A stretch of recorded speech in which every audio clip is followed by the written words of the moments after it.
Que feriez-vous si le monde entier vous jugeait à tort et que personne ne voyait la vraie personne que vous êtes? Dans un petit dîner isolé sur la route, où l'odeur du café rance se mélangeait à celle des œufs brouillés, un milliardaire discret, Ethan Drake, s'installait à l'écart, pensant passer inaperçu. À première vue, il ressemblait à n'importe quel voyageur. Veste défraîchie, jeans usés, bottes couvertes de poussière. Mais personne ici ne savait qu'il pouvait acheter la ville entière sans cligner des yeux. Derrière le comptoir, Maya Tran essuyait des verres avec un chiffon fatigué, son tablier taché, ses cheveux attachés négligemment en queue de cheval. Aucune trace de maquillage, aucune ostentation. Aux yeux de tous, elle n'était qu'une serveuse maladroite, timide, presque transparente. Pourtant, son passé laissait derrière lui des ombres que même les plus dangereux de la planète avaient craint. Maya était une ancienne agente d'élite, formée aux techniques secrètes de la mystérieuse unité Phénix. Ce matin-là, un détail troublant fit trembler ses mains un instant alors qu'elle versait le café. Un client avait laissé une note, simple morceau de papier avec un seul mot écrit dessus, Phénix. Elle l'avait brûlé dans l'évier, regardant les bords se recroqueviller et noircir. Mais ce mot réveillait des souvenirs qu'elle avait tenté de fuir. Quelqu'un la cherchait, quelqu'un savait où elle était. Le dîner commençait à se remplir pour le service du soir. Les yeux de Maya se levaient sans cesse vers la porte, guettant une silhouette précise. Quand la cloche tinta, Ethan entra. Grand, large d'épaules, il portait pourtant l'air d'un ouvrier. Veste défraîchie, jeans simples, bottes abîmées. Rien ne trahissait sa richesse ni son influence. Ses yeux d'un bleu perçant balayèrent la salle et se posèrent sur un coin vide, puis sur Maya. Elle sentit son cœur se serrer. Il savait qui elle était, et cela signifiait que le danger approchait. Alors que Maya continuait à essuyer le comptoir, un groupe de 5 hommes entra. Chacun portait un costume de mercenaire, bottes impeccables, blouson neuf, regard froid. Le leader, un homme à la mâchoire carrée et cicatrices sur le visage, avait un sourire cruel. À ses côtés, un nerveux à la tête rasée jetait des coups d'œil vers la porte, comme s'il attendait quelqu'un. 3 autres hommes, grands et musclés, suivirent, riant trop fort, gesticulant, prêts à provoquer Ethan. Maya observa chaque mouvement. Elle savait qu'il n'était pas là par hasard. Ces mercenaires cherchaient à intimider, à tester, à provoquer. Elle serra le chiffon dans sa main, feignant la passivité, tandis que les clients commençaient à murmurer, à juger Ethan et elle. Une femme aux ongles rouges chuchota à sa copine, juste assez fort pour que tout le monde entende. « Regarde ce type, il semble perdu. » Mais Ethan ne bougea pas. Son regard était calme, presque défiant, comme s'il ne se préoccupait pas du monde autour de lui. Maya le surveillait discrètement, notant le léger mouvement de son pouce sur la montre rare qu'il portait, signe inconscient de son anxiété. Elle savait qu'il n'était pas aussi détendu qu'il en avait l'air.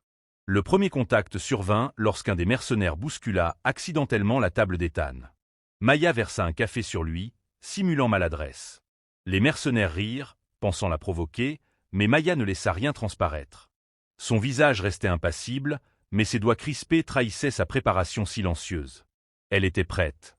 Alors que les mercenaires se moquaient, Maya se souvint de son passé. Avant ce dîner, elle était Olivia Tran, une prodige de l'unité Phénix, formée aux techniques de combat les plus secrètes du gouvernement. Elle avait quitté ce monde après une mission qui avait mal tourné, laissant derrière elle sang, trahison et souvenirs douloureux. Ethan, lui, n'était pas qu'un simple PDG.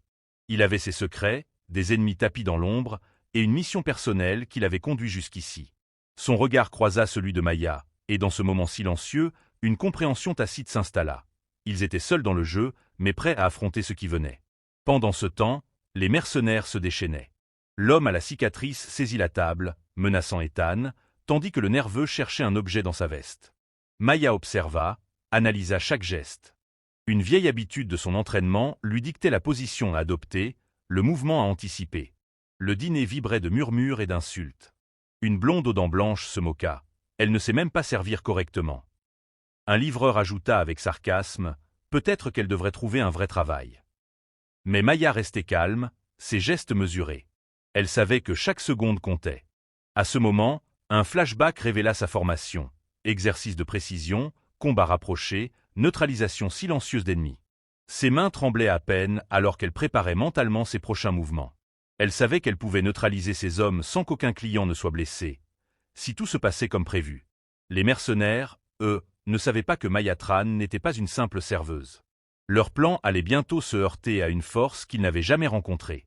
Le leader des mercenaires s'approcha d'Ethan, exigeant de l'argent et menaçant de violence. Maya intervint, calmement, en versant un café sur l'homme nerveux pour distraire le groupe. À partir de là, le dîner devint un champ de bataille. Maya bougea avec fluidité, utilisant chaque objet du dîner comme arme, cuillère, verre, chaise.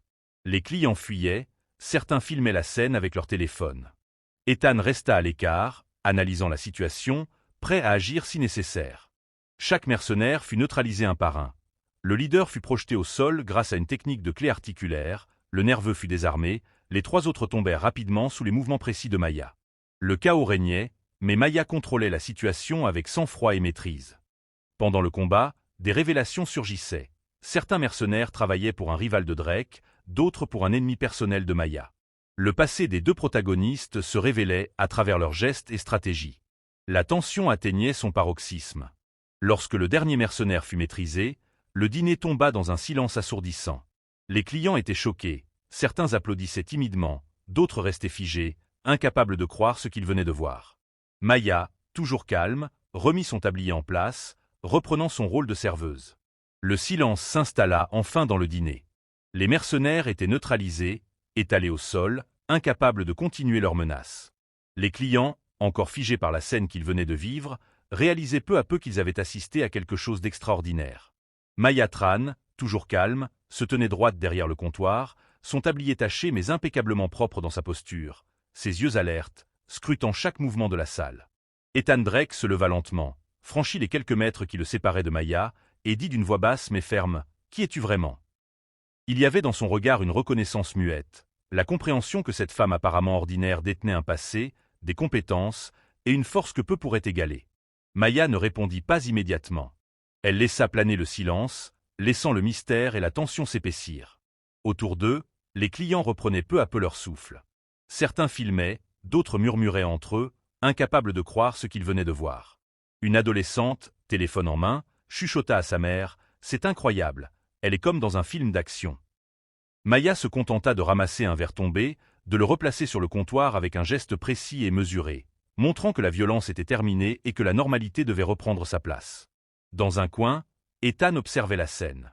Il voyait maintenant le contraste entre l'apparence tranquille de Maya et la puissance qu'elle avait déployée. Chaque mouvement, chaque décision, chaque geste était calculé et maîtrisé. Il comprit que ce n'était pas seulement une ancienne agente d'élite. C'était une femme qui avait appris à survivre dans un monde cruel et qui choisissait désormais où et quand montrer sa vraie force. Maya, de son côté, se remémorait son enfance et les leçons gravées dans sa mémoire. Ses parents lui avaient inculqué la discipline, le contrôle de soi et la patience. Le vrai pouvoir, lui avait dit son père, réside dans la manière dont tu choisis de te comporter quand personne ne regarde. Ces mots résonnaient aujourd'hui avec force alors qu'elle regardait la salle silencieuse. Ethan s'approcha davantage et dit « Tu as sauvé bien plus qu'un dîner ce soir. Tu as montré ce que signifie le courage et le contrôle. » Maya esquissa un léger sourire, presque imperceptible, mais ses yeux restaient aussi concentrés et déterminés que toujours. Les clients commencèrent à s'éloigner, certains chuchotant encore, d'autres applaudissant timidement. L'atmosphère du dîner avait changé à jamais. Maya avait laissé une empreinte, un rappel que parfois, derrière l'apparence ordinaire, se cache une force extraordinaire. Avant de retourner derrière le comptoir pour reprendre son rôle de serveuse, Maya s'adressa directement à ceux qui regarderaient cette histoire. Si cette aventure vous a captivé, si vous voulez découvrir encore plus de moments intenses et d'histoires incroyables, abonnez-vous à la chaîne et laissez un like. Votre soutien nous permet de partager ces récits avec vous chaque semaine. Alors que la cloche de la porte tinta à nouveau, Maya observa Ethan s'éloigner dans la nuit. Elle savait que ce dîner, simple et modeste, resterait un lieu de mémoire pour elle comme pour ceux qui avaient été témoins de l'extraordinaire. La vie continuerait, mais le monde ne la verrait plus jamais comme avant. Elle était Maya Tran, et maintenant, personne ne pouvait ignorer ce qu'elle était capable de faire.